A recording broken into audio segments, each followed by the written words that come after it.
ಹೇಗಿದ್ದೀರಿ ಅಲ್ಲ? Options trading ಕೋರ್ಸ್ನ ಇನ್ನೊಂದು ವಿಡಿಯೋಕ್ಕೆ ವೆಲ್ಕಮ್. ಹಿಂದಿನ ವಿಡಿಯೋದಲ್ಲಿ ನಾವು ಆಪ್ಷನ್ ಗ್ರೀಕ್ ಗಾಮಾದ ಬಗ್ಗೆ ಒಂದಿಷ್ಟು ಇನ್ಫಾರ್ಮೇಷನನ್ನು ತಿಳ್ಕೊಂಡಿದ್ದೀವಿ.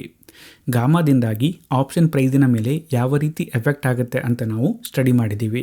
ಆ ವಿಡಿಯೋದ ಕೊನೆಯಲ್ಲಿ ನಾನೇನು ಹೇಳಿದ್ದೆ ಅಂದರೆ ಗಾಮಾ ವ್ಯಾಲ್ಯೂ ಏನಿದೆ ಇದು ಕಾನ್ಸ್ಟೆಂಟ್ ಆಗಿರೋದಿಲ್ಲ, ಇದು ಸಹ ಚೇಂಜ್ ಆಗ್ತಾ ಇರುತ್ತೆ ಅಂತ ಹೇಳಿ.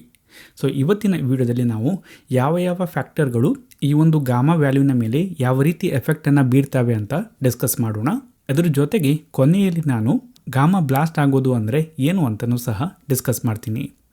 ಸೊ ಇಲ್ಲಿ ವಿಡಿಯೋನ ಸ್ಟಾರ್ಟ್ ಮಾಡೋದಕ್ಕಿಂತ ಮುಂಚೆ ನಾನೇನು ಈ ವಿಡಿಯೋದಲ್ಲಿ ಮಾತಾಡ್ತೀನಿ ಇದೆಲ್ಲ ಕೇವಲ ಎಜುಕೇಷನಲ್ ಪರ್ಪಸ್ಗೆ ಮಾತ್ರ, ಯಾವುದೇ ರೀತಿಯ ರೆಕಮೆಂಡೇಷನ್ ಅಲ್ಲ.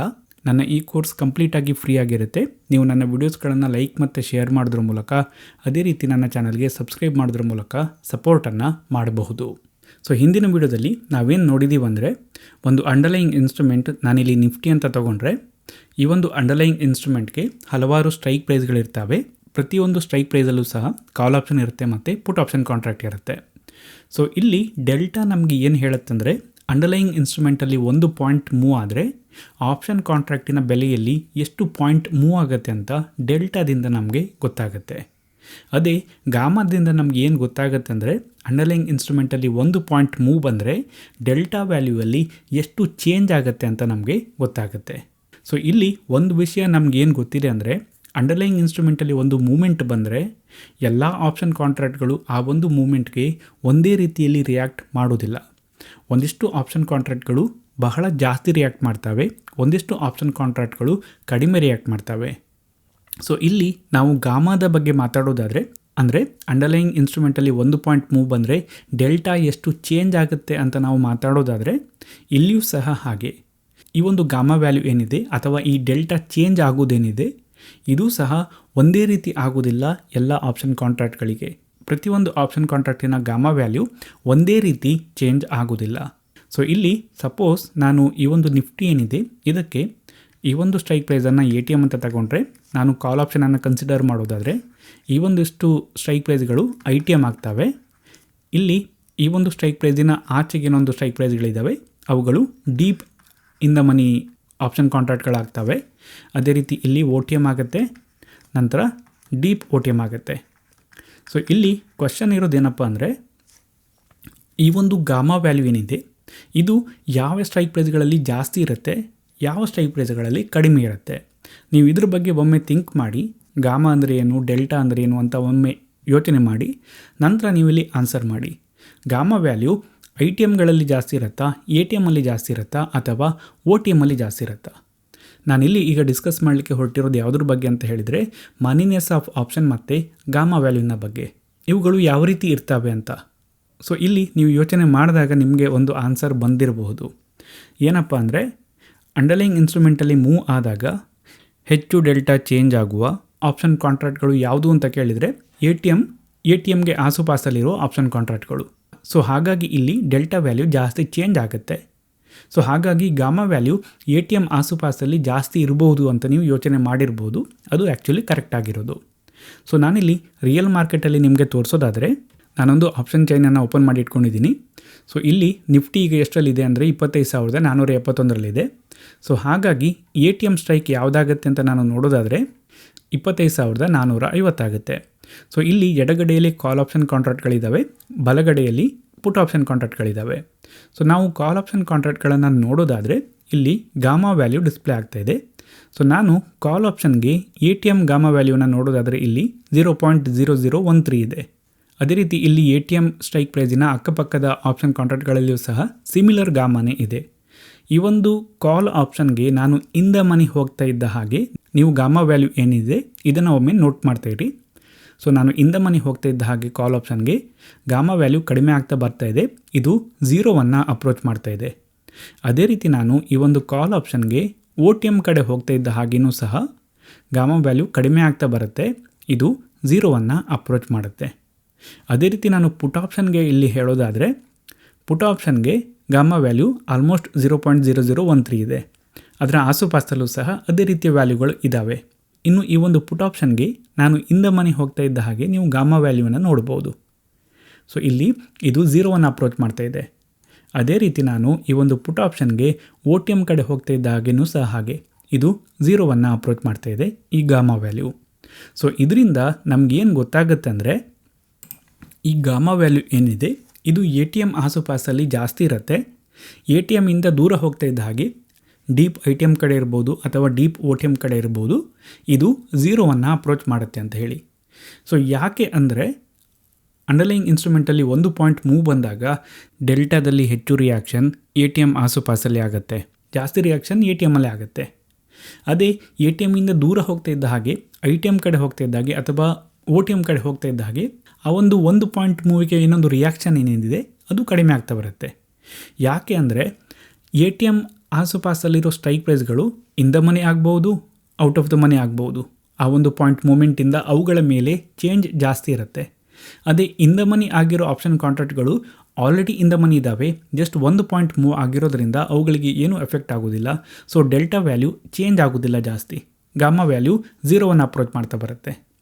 ಅದೇ ರೀತಿ OTM ಆಪ್ಷನ್ ಕಾಂಟ್ರಾಕ್ಟ್ಗಳಲ್ಲೂ ಸಹ ಹಾಗೆ ಅಂಡರ್ಲೈಯಿಂಗ್ ಇನ್ಸ್ಟ್ರೂಮೆಂಟಲ್ಲಿ ಒಂದು ಪಾಯಿಂಟ್ ಮೂವ್ ಆದರೆ OTM ಆಪ್ಷನ್ ಕಾಂಟ್ರಾಕ್ಟ್ಗಳಲ್ಲಿ ಅವುಗಳ ಏನೊಂದು ಕರೆಂಟ್ ಪೊಸಿಷನ್ ಇದೆ ಅದು ಚೇಂಜ್ ಆಗೋದಿಲ್ಲ, ಅವು OTM ಆಗೇ ಇರ್ತವೆ. ಸೊ ಅಲ್ಲೂ ಸಹ ಡೆಲ್ಟಾ ವ್ಯಾಲ್ಯೂ 0ವನ್ನು ಅಪ್ರೋಚ್ ಮಾಡ್ತಾ ಇರುತ್ತೆ ಡೀಪ್ OTM ಆಪ್ಷನ್ ಕಾಂಟ್ರಾಕ್ಟ್ಗಳಿಗೆ. ಸೊ ಅಲ್ಲಿ ಡೆಲ್ಟಾ ಚೇಂಜ್ ಆಗೋದು ಎಷ್ಟು ಅಂತ ಕೇಳಿದರೆ ತುಂಬಾ ಕಡಿಮೆ, ನೆಗ್ಲಿಜಿಬಲ್, 0 ಅಂತ ಹೇಳ್ಬೋದು. ಸೊ ಅದು ಗಾಮಾ ವ್ಯಾಲ್ಯೂ ಆಗುತ್ತೆ. ಸೊ ಇಲ್ಲಿ ಇದುವರೆಗೆ ನಾನೇನು ಹೇಳಿದೆ ಇದನ್ನು ನಾನೊಂದು ಚಾರ್ಟ್ ರೀತಿಯಲ್ಲಿ ನಿಮಗೆ ತೋರಿಸೋದಾದರೆ ಈ ರೀತಿ ತೋರುತ್ತೆ ಅಂತ ಹೇಳ್ಬೋದು. ಸಪೋಸ್ ನಾನಿಲ್ಲಿ ಈ ಒಂದು 25,000 ಸ್ಟ್ರೈಕ್ ಪ್ರೈಸ್ ಏನಿದೆ ಇದನ್ನು ATM ಅಂತ ತಗೊಂಡ್ರೆ ಇದು ಕಾಲ್ ಆಪ್ಷನ್ ಅಂತ ನಾವು ಕನ್ಸಿಡರ್ ಮಾಡೋದಾದರೆ ಸೊ ಇದು ITM ಆಗ್ತಾ ಇದೆ. ನಂತರ ಇಲ್ಲಿ ಡೀಪ್ ITM ಸ್ಟ್ರೈಕ್ ಪ್ರೈಸ್ಗಳಾಗ್ತವೆ. ಅದೇ ರೀತಿ ಇಲ್ಲಿ OTM, ಅದಾದ ನಂತರ ಡೀಪ್ OTM ಸ್ಟ್ರೈಕ್ ಪ್ರೈಸ್ ಆಗ್ತದೆ. ಸೊ ಇಲ್ಲಿ ಗಾಮಾ ವ್ಯಾಲ್ಯೂ ನೋಡೋದಾದರೆ ಈ ರೀತಿ ಒಂದು ಬೆಲ್ ಕರ್ವನ್ನು ನಮಗೆ ಕೊಡುತ್ತೆ ಅಂತ ಹೇಳ್ಬೋದು. ATM ಆಸುಪಾಸಲ್ಲಿ ಗಾಮಾ ವ್ಯಾಲ್ಯೂ ಜಾಸ್ತಿ ಇರುತ್ತೆ, ಅಂದರೆ ಡೆಲ್ಟಾ ವ್ಯಾಲ್ಯೂ ಚೇಂಜ್ ಆಗುವ ಸ್ಪೀಡ್ ಏನಿದೆ ಅದು ATM ಆಸುಪಾಸಲ್ಲಿ ಜಾಸ್ತಿ ಇರುತ್ತೆ. ATM ಇಂದ ದೂರ ಹೋಗ್ತಾ ಇದ್ದ ಹಾಗೆ ITM ಕಡೆ ಇರ್ಬೋದು ಅಥವಾ OTM ಕಡೆ ಇರ್ಬೋದು, ಈ ಡೆಲ್ಟಾ ಚೇಂಜ್ ಆಗುವ ಸ್ಪೀಡ್ ಏನಿದೆ ಇದು ಕಡಿಮೆ ಆಗ್ತಾ ಬರುತ್ತೆ.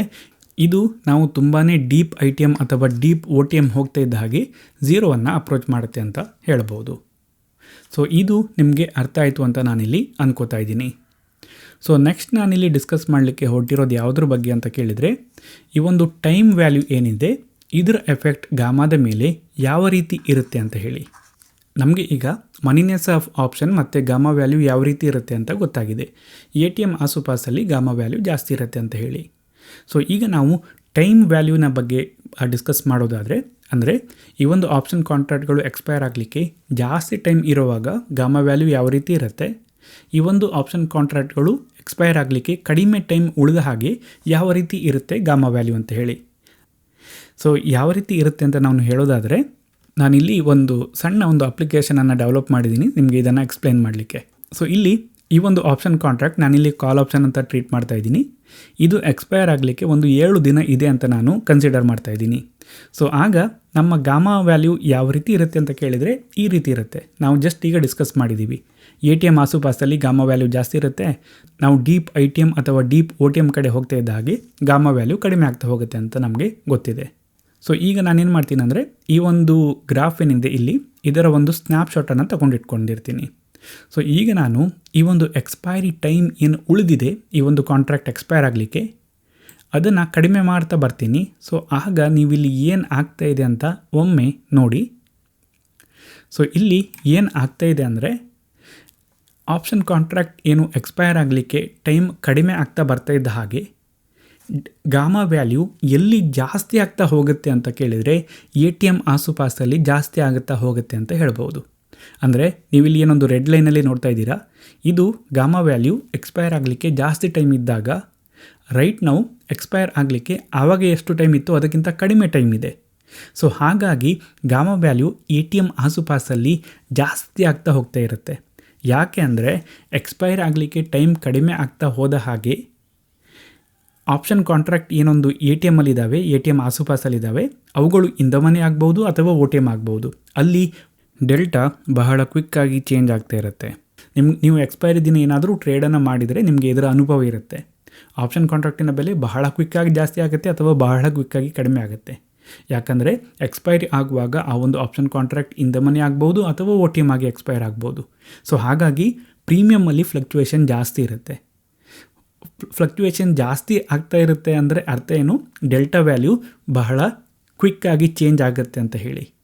ಸೊ ಇಲ್ಲಿ ಎಕ್ಸ್ಪೈರಿ ಏನಿದೆ ಅದು ಹತ್ತಿರ ಬರ್ತಾ ಇದ್ದ ಹಾಗೆ ಎ ಟಿ ಎಮ್ ಆಸುಪಾಸಿನ ಸ್ಟ್ರೈಕ್ ಪ್ರೈಸಲ್ಲಿ ಗಾಮಾ ವ್ಯಾಲ್ಯೂ ಇನ್ಕ್ರೀಸ್ ಆಗಲಿಕ್ಕೆ ಸ್ಟಾರ್ಟ್ ಆಗುತ್ತೆ. ಅದೇ ಒ ಟಿ ಎಮ್ ಮತ್ತು ಐ ಟಿ ಎಮ್ ಸ್ಟ್ರೈಕ್ ಪ್ರೈಸಲ್ಲಿರೋ ಗಾಮಾ ವ್ಯಾಲ್ಯೂ ಏನಾಗುತ್ತೆ, ಡಿಕ್ರೀಸ್ ಆಗಲಿಕ್ಕೆ ಸ್ಟಾರ್ಟ್ ಆಗುತ್ತೆ. ನೀವು ಇಲ್ಲಿ ನೋಡ್ಬೋದು, ಈ ರೆಡ್ ಲೈನ್ ಏನಿದೆ ಇದು ಗಾಮಾ ವ್ಯಾಲ್ಯೂ ಎಕ್ಸ್ಪೈರಿ ಆಗಲಿಕ್ಕೆ 7 ದಿನ ಇರುವಾಗ ಯಾವ ರೀತಿ ಇತ್ತು ಅಂತ ಹೇಳಿ. ಈ ಒಂದು blue line gamma value expiry ಆಗಲಿಕ್ಕೆ 2 ದಿನ ಇರುವಾಗ ಯಾವ ರೀತಿ ಇದೆ ಅಂತ ಹೇಳಿ. ಇದು ಜಸ್ಟ್ ಥಿಯರಿಯಾಗಿ ನಾನು ನಿಮಗೆ ಎಕ್ಸ್ಪ್ಲೈನ್ ಮಾಡಲಿಕ್ಕೆ ಮಾಡಿರುವಂತಹ ಒಂದು ಸಣ್ಣ ಅಪ್ಲಿಕೇಶನ್ ಅಷ್ಟೇ. ಸೊ ಇಲ್ಲಿ ನೀವಿಲ್ಲಿ ನೋಡೋದಾದರೆ ಡೀಪ್ ಐ ಟಿ ಎಮ್ ಕಡೆ ರೆಡ್ ಲೈನ್ ಬ್ಲೂ ಲೈನ್ಗಿಂತ ಮೇಲೆ ಇದೆ. ಅಂದರೆ ಎಕ್ಸ್ಪೈರಿ ಆಗಲಿಕ್ಕೆ ಜಾಸ್ತಿ ಟೈಮ್ ಇರುವಾಗ ಡೀಪ್ ಐ ಟಿ ಎಮ್ ಅಥವಾ deep O T M option ಕಾಂಟ್ರಾಕ್ಟ್ಗಳಲ್ಲಿ ಸ್ವಲ್ಪ ಮಟ್ಟಿಗೆ ಗಾಮಾ ವ್ಯಾಲ್ಯೂ ಇರುತ್ತೆ. ಯಾಕೆ ಅಂತ ಕೇಳಿದರೆ ಕಾಂಟ್ರಾಕ್ಟ್ ಎಕ್ಸ್ಪೈರ್ ಆಗಲಿಕ್ಕೆ ಇನ್ನೂ ಟೈಮ್ ಇದೆ, ಏನೂ ಸಹ ಆಗಬಹುದು ಅಂತ ಹೇಳಿ. ಸೊ ಮಾರ್ಕೆಟ್ ಎಕ್ಸ್ಪೈರಿ ಆಗುವಾಗ ಕಂಪ್ಲೀಟಾಗಿ ಮೂವ್ ಆಗಿ ಈ ಒಂದು ಆಪ್ಷನ್ ಕಾಂಟ್ರಾಕ್ಟ್ಗಳು ಇನ್ ದ ಮನಿ ಇರುವಂಥದ್ದು ಒ ಟಿ ಎಮ್ ಆಗ್ಬೋದು ಅಥವಾ ಒ ಟಿ ಎಮ್ ಇರುವಂಥದ್ದು ಇನ್ ದ ಮನಿ ಆಗಿ ಎಕ್ಸ್ಪೈರ್ ಆಗ್ಬೋದು. ಬಟ್ ಎಕ್ಸ್ಪೈರಿ ಹತ್ತಿರ ಬರ್ತಾ ಇದ್ದ ಹಾಗೆ ಈ ಒಂದು deep I T M option ಕಾಂಟ್ರಾಕ್ಟ್ಗಳೇನಿದ್ದಾವೆ ಇವುಗಳಲ್ಲಿ ಅವು ಐ ಟಿ ಎಮ್ ಆಗಿ ಎಕ್ಸ್ಪೈರ್ ಆಗುವ ಸಾಧ್ಯತೆ ಜಾಸ್ತಿ ಆಗ್ತಾ ಹೋಗುತ್ತೆ. ಅದೇ deep O T M option ಕಾಂಟ್ರಾಕ್ಟ್ಗಳೇನಿದ್ದಾವೆ ಅವುಗಳು ಒ ಟಿ ಎಮ್ ಆಗಿ ಎಕ್ಸ್ಪೈರ್ ಆಗುವಂತಹ ಸಾಧ್ಯತೆ ಜಾಸ್ತಿ ಆಗ್ತಾ ಹೋಗುತ್ತೆ. ಸೊ ಇಲ್ಲಿ ಡೆಲ್ಟಾ ವ್ಯಾಲ್ಯೂ ಕಡಿಮೆ ಆಗ್ತಾ ಬರುತ್ತೆ. ಡೆಲ್ಟಾ ವ್ಯಾಲ್ಯೂ ಕಡಿಮೆ ಆಗಿ 0ವನ್ನು ಅಪ್ರೋಚ್ ಮಾಡ್ತಾ ಇದ್ದ ಹಾಗೆ ಡೆಲ್ಟಾ ವ್ಯಾಲ್ಯೂ ಚೇಂಜ್ ಆಗುವ ಸ್ಪೀಡ್ ಸಹ ಕಡಿಮೆ ಆಗ್ತಾ ಬರುತ್ತೆ ಒ ಟಿ ಎಮ್ ಆಪ್ಷನ್ ಕಾಂಟ್ರಾಕ್ಟ್ಗಳಲ್ಲಿ. ಅಂದರೆ ಗಾಮಾ ವ್ಯಾಲ್ಯೂ ಕಡಿಮೆ ಆಗ್ತಾ ಬರುತ್ತೆ. ಸೊ ಅದೇ ರೀತಿ ನಾನಿಲ್ಲಿ ಈ ಒಂದು ಟೈಮನ್ನು ಇನ್ನೂ ಕಡಿಮೆ ಮಾಡ್ತಾ ಬಂದರೆ ನೀವು ಇಲ್ಲಿ ನೋಡ್ಬೋದು, ಈ ಒಂದು ಗಾಮಾ ವ್ಯಾಲ್ಯೂ ಏನಿದೆ ಇದು ಎ ಟಿ ಎಮ್ ಆಸುಪಾಸಲ್ಲಿ ಜಾಸ್ತಿ ಆಗ್ತಾ ಹೋಗುತ್ತೆ. ಅಂದರೆ ನೀವಿಲ್ಲಿ ವೈ ಆಕ್ಸಿಸ್ ವ್ಯಾಲ್ಯೂನ ನೋಡೋದಾದರೆ ಗಾಮಾ ವ್ಯಾಲ್ಯೂ ಜಾಸ್ತಿ ಆಗ್ತಾ ಹೋಗುತ್ತೆ, ಎ ಟಿ ಎಮ್ ಆಸುಪಾಸಲ್ಲಿ ಜಾಸ್ತಿ ಆಗ್ತಾ ಹೋಗುತ್ತೆ. ಅದೇ ಐ ಟಿ ಎಮ್ ಮತ್ತು ಒ ಟಿ ಎಮ್ ಕಾಂಟ್ರಾಕ್ಟ್ಗಳಲ್ಲಿ ಗಾಮಾ ವ್ಯಾಲ್ಯೂ ಕಡಿಮೆ ಆಗಲಿಕ್ಕೆ ಬರುತ್ತೆ. ಸೊ ನಾನು ಇದನ್ನು ಕಂಪ್ಲೀಟಾಗಿ ಎಕ್ಸ್ಪೈರ್ ಹತ್ತಿರ ತಂದರೆ ನೀವು ಇಲ್ಲಿ ನೋಡ್ಬೋದು, ಎ ಟಿ ಎಮ್ಮಲ್ಲಿ ತುಂಬಾ ಜಾಸ್ತಿ ಆಗಿದೆ gamma value. But I T M ಮತ್ತು ಒ ಟಿ ಎಮ್ ಆಪ್ಷನ್ ಕಾಂಟ್ರಾಕ್ಟ್ಗಳಲ್ಲಿ ಗಾಮಾ ವ್ಯಾಲ್ಯೂ 0ವನ್ನು ಅಪ್ರೋಚ್ ಮಾಡಲಿಕ್ಕೆ ಸ್ಟಾರ್ಟ್ ಮಾಡಿದೆ.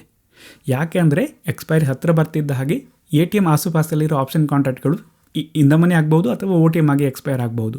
ಸೊ ಹಾಗಾಗಿ ಅಲ್ಲಿ ಆಪ್ಷನ್ ಕಾಂಟ್ರಾಕ್ಟಿನ ಪ್ರೀಮಿಯಮಲ್ಲಿ ವೇರಿಯೇಷನ್ಸ್ ಆಗ್ತಾ ಇರುತ್ತೆ, ಡೆಲ್ಟಾ ವ್ಯಾಲ್ಯೂ ಚೇಂಜ್ ಆಗ್ತಾ ಇರುತ್ತೆ, ಅಂದರೆ ಗಾಮಾ ವ್ಯಾಲ್ಯೂ ಜಾಸ್ತಿ ಇರುತ್ತೆ. ಸೊ ಇದು ನಿಮಗೆ ಅರ್ಥ ಆಯಿತು ಅಂತ ಅನ್ಕೋತಾ ಇದ್ದೀನಿ. ಆ್ಯಕ್ಚುಲಿ ನಾನಿಲ್ಲೇನು ಗಾಮಾ ಇದನ್ನೆಲ್ಲ ಹೇಳ್ತಾ ಇದ್ದೀನಿ, ನಿಮಗೆ ಇದರ ಬಗ್ಗೆ ಗೊತ್ತಿರಬೇಕು ಅಂತ ಇಲ್ಲ. ನೀವು ಜಸ್ಟ್ ಆಪ್ಷನ್ಸಲ್ಲಿ ಒಂದಿಷ್ಟು ಟ್ರೇಡನ್ನು ಮಾಡಿದರೆ ನಿಮ್ಮ ಅನುಭವಕ್ಕೆ ಇದು ಬಂದಿರುತ್ತೆ. ಒಂದು ಆಪ್ಷನ್ ಕಾಂಟ್ರಾಕ್ಟ್ ಎಕ್ಸ್ಪೈರ್ ಆಗಲಿಕ್ಕೆ ತುಂಬ ಟೈಮ್ ಇದೆ ಅಂತ ಆದರೆ ನಿಮ್ಮ ಅಂಡರ್ಲೈಯಿಂಗ್ ಇನ್ಸ್ಟ್ರೂಮೆಂಟಲ್ಲಿ ಒಂದು ಸಣ್ಣ ಮೂವ್ ಆದರೆ ಆಪ್ಷನ್ ಕಾಂಟ್ರಾಕ್ಟಿನ ಬೆಲೆಯಲ್ಲಿ ಅಷ್ಟೊಂದು ಮೂವ್ ಆಗೋದಿಲ್ಲ.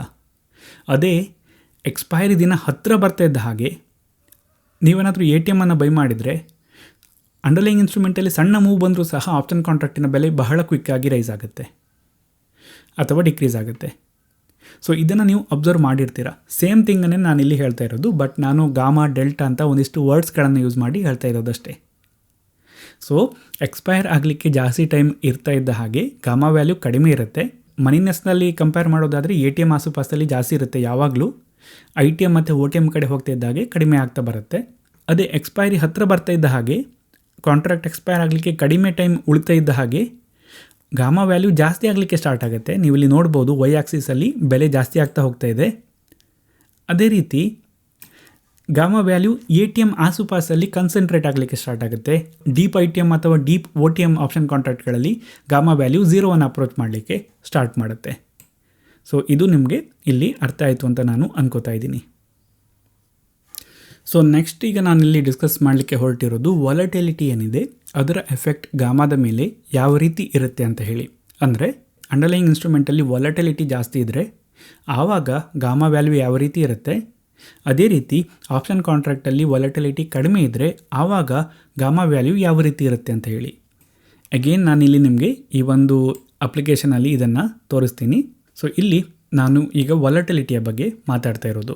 ಸೊ ವಾಲಟಿಲಿಟಿ ಅಂದರೆ ಏನಪ್ಪ ಅಂದರೆ ಎಷ್ಟು ಕ್ವಿಕ್ಕಾಗಿ ಅಂಡರ್ಲೈಯಿಂಗ್ ಇನ್ಸ್ಟ್ರೂಮೆಂಟ್ ಏನಿದೆ ಅದರಲ್ಲಿ ಚೇಂಜ್ ಆಗ್ತಾ ಇದೆ ಮತ್ತು ಎಷ್ಟು ಚೇಂಜ್ ಆಗ್ತಾ ಇದೆ ಅಂತ ಹೇಳಿ. ಅಂದರೆ ಒಂದೇ ಸೈಡಲ್ಲಿ ಆ ಒಂದು ಚೇಂಜ್ ಆಗಬೇಕಂತಿಲ್ಲ. ಫಾರ್ ಎಕ್ಸಾಂಪಲ್ ಒಂದು ಇನ್ಸ್ಟ್ರೂಮೆಂಟಿನ ಬೆಲೆ ಸಪೋಸ್ ಅದು 100ರಲ್ಲಿದ್ದರೆ 100ರಿಂದ 110ಕ್ಕೆ ಹೋಗುತ್ತೆ, ಅಲ್ಲಿಂದ ಅದು 100ಕ್ಕೆ ವಾಪಸ್ ಬರುತ್ತೆ, ಆ ರೀತಿಯದ್ದು. ಅಂದರೆ ವಾಲಟೈಲ್ ಆಗಿ ಇನ್ಸ್ಟ್ರೂಮೆಂಟ್ ಬಿಹೇವ್ ಮಾಡ್ತಾ ಇದೆ ಅಂತ ಹೇಳಿ. ಸೊ ಇಲ್ಲಿ ಕ್ವಶನ್ ಇರೋದೇನಪ್ಪ ಅಂದರೆ ವಾಲಟಿಲಿಟಿ ಜಾಸ್ತಿ ಇದ್ದರೆ ಗಾಮಾ ವ್ಯಾಲ್ಯೂ ಯಾವ ರೀತಿ ಇರುತ್ತೆ, ವಾಲಟಿಲಿಟಿ ಕಡಿಮೆ ಇದ್ದರೆ ಗಾಮಾ ವ್ಯಾಲ್ಯೂ ಯಾವ ರೀತಿ ಇರುತ್ತೆ ಅಂತ ಹೇಳಿ. ಅಗೇನ್ ನಾನಿಲ್ಲಿ ಡಿಸ್ಕಸ್ ಮಾಡಲಿಕ್ಕೆ ಬಂದರೆ ಗಾಮಾ ವ್ಯಾಲ್ಯೂ ಯಾವ ಸ್ಟ್ರೈಕ್ ಪ್ರೈಸ್ಗಳಲ್ಲಿ ಜಾಸ್ತಿ ಇರುತ್ತೆ, ಕಡಿಮೆ ಇರುತ್ತೆ. ATM ಆಸುಪಾಸಲ್ಲಿ ಜಾಸ್ತಿ ಇರುತ್ತೆ, ಡೀಪ್ ITM ಡೀಪ್ OTM ಕಡೆ ಹೋಗ್ತಾ ಇದ್ದ ಹಾಗೆ ಅದು ಕಡಿಮೆ ಆಗ್ತಾ ಇರುತ್ತೆ. ಅದು ಮನಿನೆಸ್ ಆಫ್ ಆಪ್ಷನ್ ಮತ್ತು ಗಾಮಾ ವ್ಯಾಲ್ಯೂ ಯಾವ ರೀತಿ ಇರುತ್ತೆ ಅಂತ ಹೇಳಿ. ಸೊ ಈಗ ಕ್ವಶನ್ ಇರೋದೇನಪ್ಪ ಅಂದರೆ ವಾಲಟಿಲಿಟಿ ತುಂಬಾ ಜಾಸ್ತಿ ಇರುವಾಗ ಗಾಮಾ ವ್ಯಾಲ್ಯೂ ಯಾವ ರೀತಿ ಇರುತ್ತೆ, ವಾಲಟಿಲಿಟಿ ಕಡಿಮೆ ಆಗ್ತಾ ಇದ್ದ ಹಾಗೆ ಗಾಮಾ ವ್ಯಾಲ್ಯೂ ಯಾವ ರೀತಿ ಇರುತ್ತೆ ಅಂತ ಹೇಳಿ. ಸೊ ಅದಕ್ಕೆ ನಾನು ಇಲ್ಲೇನು ಮಾಡ್ತೀನಿ ಅಂದರೆ ಎಕ್ಸ್ಪೈರಿಯನ್ನು ಕಾನ್ಸ್ಟೆಂಟ್ ಮಾಡ್ತಾ ಇರ್ತೀನಿ. ನಾನು ಎಕ್ಸ್ಪೈರಿ ಏನಿದೆ ಅದನ್ನು ಚೇಂಜ್ ಮಾಡೋದಿಲ್ಲ, ಜಸ್ಟ್ ವಾಲಟಿಲಿಟಿಯನ್ನು ನಾವಿಲ್ಲಿ ಚೇಂಜ್ ಮಾಡ್ತಾ ಹೋಗೋಣ. ನಾನಿಲ್ಲಿ ವಾಲಟಿಲಿಟಿ ಒಂದು 25% ಇದೆ ಅಂತ ಅಂದ್ಕೊಂಡ್ರೆ ಈ ರೀತಿ ಗಾಮಾ ವ್ಯಾಲ್ಯೂ ಇದೆ ಅಂತ ಇಲ್ಲಿ ತೋರಿಸ್ತಾ ಇದೆ ಚಾರ್ಟಲ್ಲಿ. ATM ಆಸುಪಾಸಲ್ಲಿ ಗಾಮಾ ಜಾಸ್ತಿ ಇರುತ್ತೆ, ಡೀಪ್ ITM ಡೀಪ್ OTM ಅಲ್ಲಿ ಕಡಿಮೆ ಇರುತ್ತೆ. ನಾನು ಇದರ ಒಂದು ಸ್ನ್ಯಾಪ್ಶಾಟನ್ನು ತೊಗೋತೀನಿ. ನಂತರ ನಾನು ವಾಲಟಿಲಿಟಿಯನ್ನು ಇಲ್ಲಿ ಕಡಿಮೆ ಮಾಡಲಿಕ್ಕೆ ಸ್ಟಾರ್ಟ್ ಮಾಡ್ತೀನಿ. ಕಡಿಮೆ ಮಾಡ್ತಾ ಇದ್ದ ಹಾಗೆ ನೀವು ಇಲ್ಲಿ ನೋಡಬಹುದು ಏನಾಗ್ತಾ ಇದೆ ಅಂದರೆ ಗಾಮಾ ವ್ಯಾಲ್ಯೂ ಆ್ಯಕ್ಚುಲಿ ATM ಆಸುಪಾಸಲ್ಲಿ ಇನ್ಕ್ರೀಸ್ ಆಗಲಿಕ್ಕೆ ಸ್ಟಾರ್ಟ್ ಆಗುತ್ತೆ. OTM ಮತ್ತು ITM ಆಪ್ಷನ್ ಕಾಂಟ್ರಾಕ್ಟ್ಗಳಲ್ಲಿ ಗಾಮಾ ವ್ಯಾಲ್ಯೂ ಕಡಿಮೆ ಆಗಲಿಕ್ಕೆ ಸ್ಟಾರ್ಟ್ ಆಗುತ್ತೆ. ನೀವಿಲ್ಲಿ ಇದನ್ನು ನೋಡ್ಬೋದು. ಸೊ ಇಲ್ಲಿ ನಾನು ವಾಲಟಿಲಿಟಿಯನ್ನು ಕಡಿಮೆ ಮಾಡ್ತಾ ಬಂದ ಹಾಗೆ ಗಾಮಾ ವ್ಯಾಲ್ಯೂ ATM ಆಸುಪಾಸಿನ ಸ್ಟ್ರೈಕ್ ಪ್ರೈಸ್ಗಳಲ್ಲಿ ಜಾಸ್ತಿ ಆಗ್ತಾ ಹೋಗುತ್ತೆ. ITM ಕಡೆ ಹೋಗ್ತಿದ್ದಾಗೆ ಅಥವಾ OTM ಕಡೆ ಹೋಗ್ತಾ ಇದ್ದಾಗೆ ಗಾಮಾ ವ್ಯಾಲ್ಯೂ ಕಡಿಮೆ ಆಗಲಿಕ್ಕೆ ಸ್ಟಾರ್ಟ್ ಆಗುತ್ತೆ. ಸೊ ಇಲ್ಲಿ ನೀವೇನು ಒಂದು ಗ್ರೀನ್ ಡಾಟೆಡ್ ಲೈನನ್ನು ನೋಡ್ತಾ ಇದ್ದೀರಾ, ಇದು ಆ್ಯಕ್ಚುಲಿ ಗಾಮಾ ವ್ಯಾಲ್ಯೂ ತುಂಬಾ ಹೈ ವಾಲಟಿಲಿಟಿ ಇದ್ದಾಗ ಯಾವ ರೀತಿ ಇತ್ತು ಅಂತ ಹೇಳಿ. ಈಗ ವಾಲಟಿಲಿಟಿ ತುಂಬಾ ಕಡಿಮೆ ಆಗಿದೆ, ಆಲ್ಮೋಸ್ಟ್ 9%ಗೆ ಬಂದಿದೆ 25%ಇಂದ. ಸೊ ಈಗ ಗಾಮಾ ವ್ಯಾಲ್ಯೂ ಯಾವ ರೀತಿ ಇರುತ್ತೆ ಅಂತ ಹೇಳಿ. ಜಾಸ್ತಿಯಲ್ಲಿರುತ್ತೆ ATM ಆಸುಪಾಸಿನ ಸ್ಟ್ರೈಕಲ್ಲಿ, ಬಟ್ ಜಾಸ್ತಿ ವಾಲಟಿಲಿಟಿ ಇದ್ದಾಗ ಎಷ್ಟು ಗಾಮಾ ವ್ಯಾಲ್ಯೂ ಇತ್ತೋ ಅದಕ್ಕಿಂತ ಜಾಸ್ತಿ ಗಾಮಾ ವ್ಯಾಲ್ಯೂ ATM ಆಸುಪಾಸಲ್ಲಿ ಯಾವಾಗಿರುತ್ತೆ ಅಂದರೆ ಕಡಿಮೆ ವಾಲಟಿಲಿಟಿ ಇದ್ದಾಗ ಇರುತ್ತೆ. ಯಾಕೆ ಅಂತ ಕೇಳೋದಾದರೆ ಜಾಸ್ತಿ ವಾಲಟಿಲಿಟಿ ಇದ್ದಾಗ ಏನಾಗುತ್ತೆ ಅಂದರೆ ಮಾರ್ಕೆಟ್ ಒಂದು ದೊಡ್ಡ ಮೂವನ್ನು ಆ್ಯಂಟಿಸಿಪೇಟ್ ಮಾಡಿರುತ್ತೆ. ಫಾರ್ ಎಕ್ಸಾಂಪಲ್ ಈ ಒಂದು ಸಿಚುವೇಷನಲ್ಲಿ. ಸೊ ಹಾಗಾಗಿ ಅಂಡರ್ಲೈಯಿಂಗ್ ಇನ್ಸ್ಟ್ರೂಮೆಂಟಲ್ಲಿ ಒಂದು ಚಿಕ್ಕ ಮೂವ್ ಬಂದಿದ್ದು ಆಪ್ಷನ್ ಕಾಂಟ್ರಾಕ್ಟ್ ಇಂದಮನಿಯಾಗಿ ಎಕ್ಸ್ಪೈರ್ ಆಗುತ್ತಾ OTM ಆಗಿ ಎಕ್ಸ್ಪೈರ್ ಆಗುತ್ತಾ ಅನ್ನೋದ್ರ ಮೇಲೆ ಅಷ್ಟೊಂದು ಎಫೆಕ್ಟನ್ನು ಬೀರೋದಿಲ್ಲ. ಯಾಕಂದರೆ ಮಾರ್ಕೆಟ್ ಕ್ವಿಕ್ಕಾಗಿ ಒಂದಿಷ್ಟು ಮೂಮೆಂಟನ್ನು ಮಾಡ್ತಾ ಇದೆ. ಸೊ ಏನೂ ಸಹ ಆಗಬಹುದು ಅನ್ನುವ ಒಂದು ಪರಿಸ್ಥಿತಿ ಇರುತ್ತೆ. ಅದೇ ವಾಲಟಿಲಿಟಿ ಕಡಿಮೆ ಆಗ್ತಾ ಹೋಗ್ತಾ ಇದ್ದ ಹಾಗೆ ಏನಾಗುತ್ತೆ ಅಂದರೆ ಮಾರ್ಕೆಟ್ ಒಂದು ಮೂವನ್ನು ಆ್ಯಂಟಿಸಿಪೇಟ್ ಮಾಡ್ತಾ ಇರೋದಿಲ್ಲ. ಸೊ ಹಾಗಾಗಿ ಡೀಪ್ ITM ಆಪ್ಷನ್ ಕಾಂಟ್ರಾಕ್ಟ್ಗಳನ್ನಿರ್ತವೆ, ಅವು ITM ಆಗಿ ಎಕ್ಸ್ಪೈರ್ ಆಗುವ ಸಾಧ್ಯತೆ ಆಲ್ಮೋಸ್ಟ್ ಸರ್ಟೇನ್ ಆಗ್ತಾ ಹೋಗುತ್ತೆ. ಅದೇ ರೀತಿ ಡೀಪ್ OTM ಇರುವ ಆಪ್ಷನ್ ಕಾಂಟ್ರಾಕ್ಟ್ಗಳು OTM ಆಗಿ ಎಕ್ಸ್ಪೈರ್ ಆಗುವ ಏನೊಂದು ಸಾಧ್ಯತೆ ಅದು ಸಹ ಸರ್ಟೇನ್ ಆಗ್ತಾ ಹೋಗುತ್ತೆ, ಗ್ಯಾರಂಟಿ ಆಗ್ತಾ ಹೋಗುತ್ತೆ. ಅದೇ ATM ಆಸುಪಾಸಲ್ಲಿರೋ ಆಪ್ಷನ್ ಕಾಂಟ್ರಾಕ್ಟ್ಗಳು ITM ಆಗ್ಬೋದು OTM ಆಗ್ಬೋದು. ಸೊ ಅವುಗಳಲ್ಲಿ ಏನೊಂದು ಪ್ರೀಮಿಯಮ್ ಇದೆ, ಅದು ಅಂಡರ್ಲೈಯಿಂಗ್ ಇನ್ಸ್ಟ್ರೂಮೆಂಟಿನ ಏನೊಂದು ವೇರಿಯೇಷನ್ ಇದೆ ಅದಕ್ಕೆ ಜಾಸ್ತಿ ರಿಯಾಕ್ಟ್ ಮಾಡಲಿಕ್ಕೆ ಸ್ಟಾರ್ಟ್ ಮಾಡ್ತವೆ. ಡೆಲ್ಟಾ ವ್ಯಾಲ್ಯೂವಲ್ಲಿ ಚೇಂಜ್ ಜಾಸ್ತಿ ಆಗುತ್ತೆ, ಅಂದರೆ ಗಾಮಾ ವ್ಯಾಲ್ಯೂ ಜಾಸ್ತಿ ಇರುತ್ತೆ ಇಲ್ಲಿ. ಸೊ ಹಾಗಾಗಿ ನಾವು ಏನು ಹೇಳಬಹುದಂದರೆ ವಾಲಟಿಲಿಟಿ ಜಾಸ್ತಿ ಇದ್ದಾಗ ಗಾಮಾ ವ್ಯಾಲ್ಯೂ ಕಡಿಮೆ ಇರುತ್ತೆ, ವಾಲಟಿಲಿಟಿ ಕಡಿಮೆ ಆಗ್ತಾ ಹೋದ ಹಾಗೆ ಗಾಮಾ ವ್ಯಾಲ್ಯೂ ಜಾಸ್ತಿ ಆಗ್ತಾ ಹೋಗುತ್ತೆ ಅಂತ ನಾವು ಹೇಳ್ಬೋದು ATM ಆಸುಪಾಸಲ್ಲಿ. ಸೊ ನೆಕ್ಸ್ಟ್ ನಾನಿಲ್ಲಿ ಫೈನಲ್ ಆಗಿ ಡಿಸ್ಕಸ್ ಮಾಡಲಿಕ್ಕೆ ಹೊರಟಿರೋದು ಯಾವುದ್ರ ಬಗ್ಗೆ ಅಂತ ಕೇಳಿದರೆ ಗಾಮಾ ಬ್ಲಾಸ್ಟ್ ಅಂದರೆ ಏನು ಅಂತ ಹೇಳಿ. ನೀವು ಇದನ್ನು ಮಾರ್ಕೆಟಲ್ಲಿ ಕೇಳಿರ್ಬೋದು, ಒಂದಿಷ್ಟು ಜನ ಟ್ರೇಡರ್ಸ್ಗಳು ಈ ಒಂದು ಟರ್ಮ್ಸನ್ನು ಬಳಸ್ತಾ ಇರೋದನ್ನು ನಾವು ನೋಡ್ತಾ ಇರ್ತೀವಿ. ಸೊ ಗಾಮಾ ಬ್ಲಾಸ್ಟ್ ಅಂದರೆ ಏನಪ್ಪ ಅಂದರೆ ಅಂಡರ್ಲೈಯಿಂಗ್ ಇನ್ಸ್ಟ್ರೂಮೆಂಟಲ್ಲಿ ಮೂಮೆಂಟ್ ಬರ್ತಾ ಇದ್ದ ಹಾಗೆ ಆಪ್ಷನ್ ಕಾಂಟ್ರಾಕ್ಟಿನ ಬೆಲೆ ಬಹಳ ಕ್ವಿಕ್ಕಾಗಿ ರೈಸ್ ಆಗಿಬಿಡುತ್ತೆ. ಸೊ ಈ ರೀತಿಯ ಒಂದು ಸಿಚುವೇಷನನ್ನು ನಾವು ಗಾಮಾ ಬ್ಲಾಸ್ಟ್ ಅಂತ ಹೇಳ್ತೀವಿ. ಯಾರು ಆಪ್ಷನ್ ಕಾಂಟ್ರಾಕ್ಟನ್ನು ಬೈ ಮಾಡಿರ್ತಾರೋ ಅವರು ರೈಟ್ ಸೈಡಲ್ಲಿ ಇದ್ದರೆ ಅವರಿಗೆ ಒಳ್ಳೆಯ ಪ್ರಾಫಿಟನ್ನು ಕೊಡುತ್ತೆ. ಯಾರು ಆಪ್ಷನ್ ಕಾಂಟ್ರಾಕ್ಟನ್ನು ಸೆಲ್ ಮಾಡಿರ್ತಾರೋ ಅವರೇನಾದರೂ ರಾಂಗ್ ಸೈಡಲ್ಲಿದ್ದರೆ ಅವರಿಗೆ ಬಹಳ ಕ್ವಿಕ್ಕಾಗಿ ಒಂದು ದೊಡ್ಡ ಲಾಸನ್ನು ಕೊಡುತ್ತೆ. ನೀವು ನೋಡೋದಾದರೆ ನಾನು ಎಕ್ಸ್ಪೈರ್ ಆಗಲಿಕ್ಕೆ ಬಹಳ ಕಡಿಮೆ ಟೈಮ್ ಇದೆ ಅಂತ ತಗೊಳ್ತಾ ಇದ್ದೀನಿ. ಮೇ ಬಿ ಜಸ್ಟ್ ಇನ್ನೊಂದು ಅರ್ಧ ದಿನದಲ್ಲಿ ಎಕ್ಸ್ಪೈರ್ ಆಗುತ್ತೆ ಅಂತ ಅನ್ಕೋತಾ ಇದ್ದೀನಿ ಇಲ್ಲಿ. ಅದೇ ರೀತಿ ವಾಲಟಿಲಿಟಿ ಸಹ ಮಾರ್ಕೆಟಲ್ಲಿ ಕಡಿಮೆ ಇದೆ ಅಂತ ನಾನು ಅನ್ಕೋತಾ ಇದ್ದೀನಿ. ಸೊ ಈಗ ನೀವು ಇಲ್ಲಿ ನೋಡ್ಬೋದು ಗಾಮಾ ವ್ಯಾಲ್ಯೂ ATM ಅಲ್ಲಿ ತುಂಬಾ ಜಾಸ್ತಿ ಇದೆ. ಅಂದರೆ ಅಂಡರ್ಲೈಯಿಂಗ್ ಇನ್ಸ್ಟ್ರೂಮೆಂಟಲ್ಲಿ ಏನಾದರೂ ಸಣ್ಣ ಮೂವ್ ಬಂದರೆ ಆಪ್ಷನ್ ಕಾಂಟ್ರಾಕ್ಟಿನ ಬೆಲೆ ಏನಿದೆ ಅದು ಕ್ವಿಕ್ಕಾಗಿ ರಿಯಾಕ್ಟ್ ಮಾಡುತ್ತೆ, ಡೆಲ್ಟಾ ಕ್ವಿಕ್ಕಾಗಿ ಚೇಂಜ್ ಆಗುತ್ತೆ ಇಲ್ಲಿ. ಸೊ ಹಾಗಾಗಿ ಏನಾಗುತ್ತೆ ಅಂದರೆ ಈಗ ಏನಾದರೂ ಮಾರ್ಕೆಟಲ್ಲಿ ಸ್ವಲ್ಪ ಮೂವ್ ಬಂದರೆ ಆಪ್ಷನ್ ಕಾಂಟ್ರಾಕ್ಟಿನ ಬೆಲೆ ಕ್ವಿಕ್ಕಾಗಿ ಮೂವ್ ಆಗಿಬಿಡುತ್ತೆ. ಸೊ ಇದನ್ನು ನಾವು ಗಾಮಾ ಬ್ಲಾಸ್ಟ್ ಅಂತ ಹೇಳೋದು. ಜನರಲ್ ಆಗಿ ನಾವು ಇದು ಎಕ್ಸ್ಪೈರಿ ಹತ್ತಿರ ಬರ್ತಾ ಇದ್ದ ಹಾಗೆ ನೋಡ್ತಾ ಇರ್ತೀವಿ. ಸಪೋಸ್ ಆಪ್ಷನ್ ಕಾಂಟ್ರಾಕ್ಟ್ಗಳು ಎಕ್ಸ್ಪೈರ್ ಆಗುವ ದಿನ ಮಾರ್ಕೆಟಲ್ಲಿ ಒಂದು ಟ್ರೆಂಡಿಂಗ್ ಮೂವ್ ಬಂತಂದರೆ ನಾವು ಗಾಮಾ ಬ್ಲಾಸ್ಟ್ ಆಯಿತು ಅಂತ ಒಂದಿಷ್ಟು ಜನ ಟ್ರೇಡರ್ಗಳು ಹೇಳೋದನ್ನು ನೋಡ್ತಾ ಇರ್ತೀವಿ. ಯಾಕಂದರೆ ATM ಆಸುಪಾಸಿನ ಸ್ಟ್ರೈಕ್ ಪ್ರೈಸ್ಗಳಲ್ಲಿ ಗಾಮಾ ಜಾಸ್ತಿ ಇರುತ್ತೆ, ಅದೇ ಒಂದು ಟೈಮಲ್ಲಿ ಮೂಮೆಂಟ್ ಸಹ ಬಂದುಬಿಡುತ್ತೆ ಅಂಡರ್ಲೈಯಿಂಗ್ ಇನ್ಸ್ಟ್ರೂಮೆಂಟಲ್ಲಿ. ಸೊ ಆಪ್ಷನ್ ಕಾಂಟ್ರಾಕ್ಟಿನ ಬೆಲೆ ಬಹಳ ಕ್ವಿಕ್ಕಾಗಿ ಒಂದು ದೊಡ್ಡ ಮೂವನ್ನು ಕೊಡುತ್ತೆ. ಆ ಒಂದು ಮೂಮೆಂಟಿನ ಸೈಡಲ್ಲಿ ಯಾರು ಟ್ರೇಡನ್ನು ತೊಗೊಂಡಿರ್ತಾರೋ ಅವರು ಒಳ್ಳೆಯ ಪ್ರಾಫಿಟನ್ನು ಮಾಡ್ತಾರೆ, ಎಗೇನ್ಸ್ಟ್ ಇದ್ದವರು ಒಳ್ಳೆಯ ಲಾಸನ್ನು ಸಹ ಮಾಡ್ಕೋತಾರೆ. ಸೊ ಇದಿಷ್ಟು ಈ ಒಂದು ವಿಡಿಯೋದಲ್ಲಿ ಗಾಮಾ ಮತ್ತು ಮನಿನೆಸ್ ಆಫ್ ಆಪ್ಷನ್ ಯಾವ ರೀತಿ ಇರುತ್ತೆ, ಗಾಮಾ ಬ್ಲಾಸ್ಟ್ ಅಂದರೆ ಏನು, ಟೈಮ್ ವ್ಯಾಲ್ಯೂ ಮತ್ತು ಗಾಮಾದ ರಿಲೇಷನ್ಶಿಪ್ ಯಾವ ರೀತಿ ಇರುತ್ತೆ, ಅದೇ ರೀತಿ ವಾಲಟಿಲಿಟಿ ಮತ್ತು ಗಾಮಾದ ರಿಲೇಷನ್ಶಿಪ್ ಯಾವ ರೀತಿ ಇರುತ್ತೆ ಅಂತ ಹೇಳಿ. ನಿಮಗೇನಾದರೂ ಈ ವಿಡಿಯೋ ಇಷ್ಟ ಆದರೆ ಲೈಕ್ ಮಾಡಿ, ಇಲ್ಲಾಂದರೆ ಡಿಸ್ಲೈಕ್ ಮಾಡಿ. ಏನಾದರೂ ಹೇಳಬೇಕಂತ ಇದ್ದರೆ ಅದನ್ನು ಸಹ ಕಮೆಂಟ್ ಮಾಡಿ. ಇದೇ ರೀತಿ ಬೇರೆ ವರ್ಡ್ಸ್ಗಳನ್ನ ನೋಡೋದಕ್ಕೆ ನನ್ನ ಚಾನಲ್ಗೆ ಸಬ್ಸ್ಕ್ರೈಬ್ ಮಾಡಿ. Thank you.